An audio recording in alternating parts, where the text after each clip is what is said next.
These chocolate sandwich cookies are everything you crave for in a homemade treat.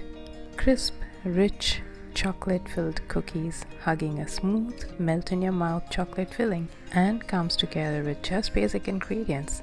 So if you want to learn how to make them, then just keep watching.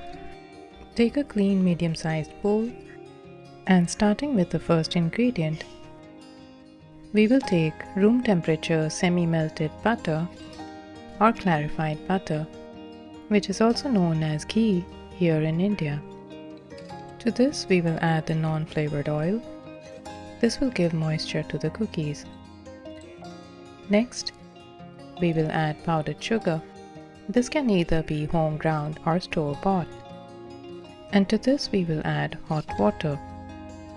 The purpose of using hot rather than room temperature water is to help emulsify the ingredients well, ensuring all the sugar dissolves and fats blend perfectly.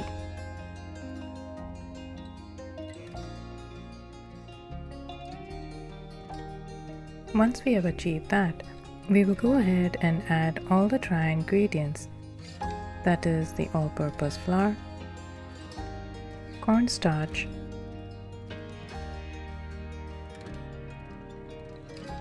and a pinch of salt. Go ahead and mix it using the spatula, breaking down all the lumps and ensuring we don't see any dry pockets of flour. I'd like to suggest here that using whole wheat flour for this recipe is also an option if you'd like to make it a healthier version for your kids. There's also the mini butter cookies recipe in whole wheat flour that I've shared earlier in my channel. Do check it out. Coming back to this recipe, gently knead the dough to bring it all together, and this is the texture we are looking for.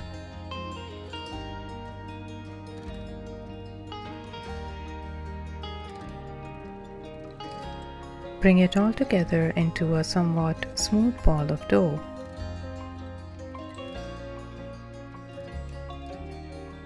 This looks good, and don't worry if you see any cracks.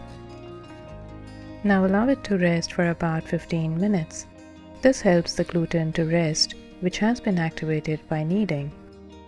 Meanwhile, we will prepare our workstation with parchment paper dusted with some flour.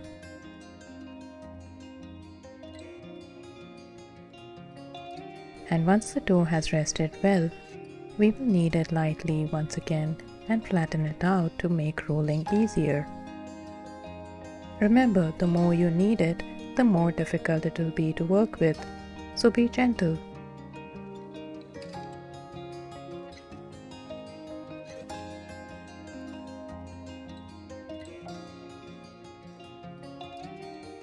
Now roll out the dough between two parchment sheets, and starting from the center towards the four corners, we will roll it out to get a somewhat rectangular shape.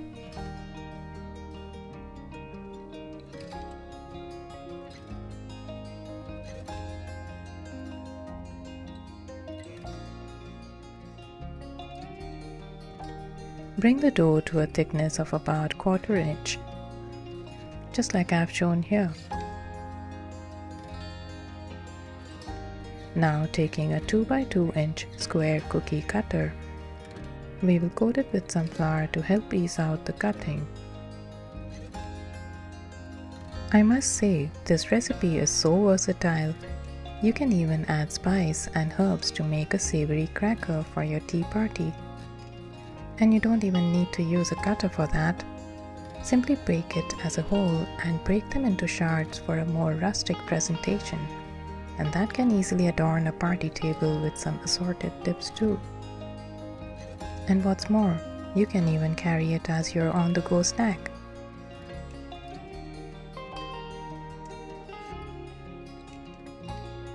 Once done, we will simply use a fork to make indentations to keep them flat and bake evenly.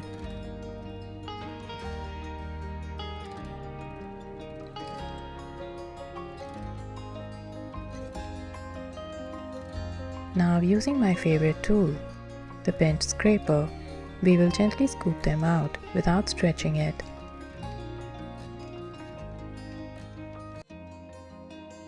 and place them on a parchment-lined baking tray.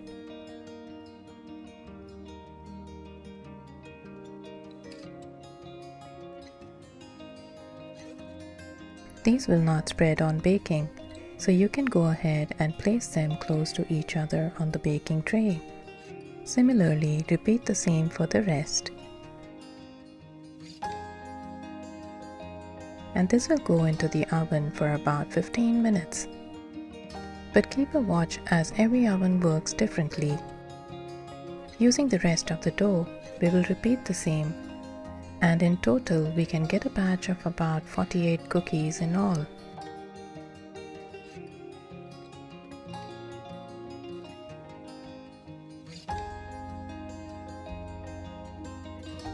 Perfectly baked with an ever so light browning on the edges.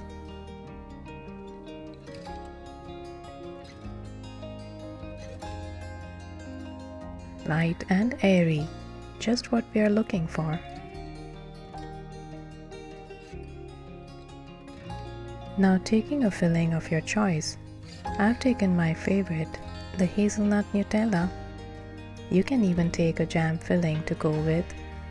And to give it a savory taste, you can try with a cream cheese filling as well. Tastes great with your evening wine too.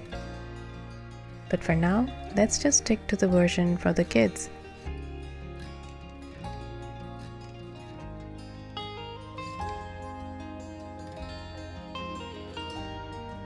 Perfect with a creamy chocolate filling, don't you think?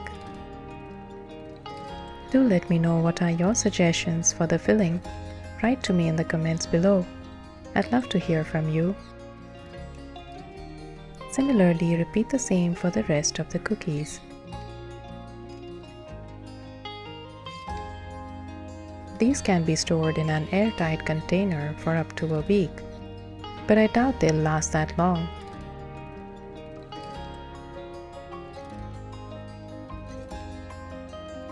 And now for the finishing touch, a light sprinkle of powdered sugar. It's not just for looks, it adds a delicate sweetness that melts right in. The perfect final touch to make these cookies even more irresistible. Give it a try and I'm sure you'll like it. And don't forget to write to me about your experience. It's always a pleasure to hear from you.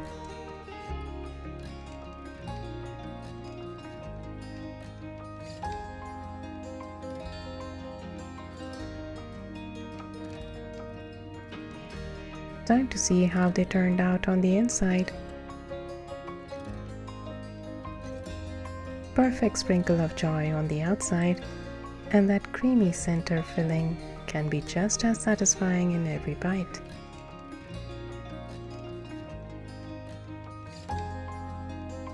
Hope you get to try it soon. Thank you for watching. Bye for now.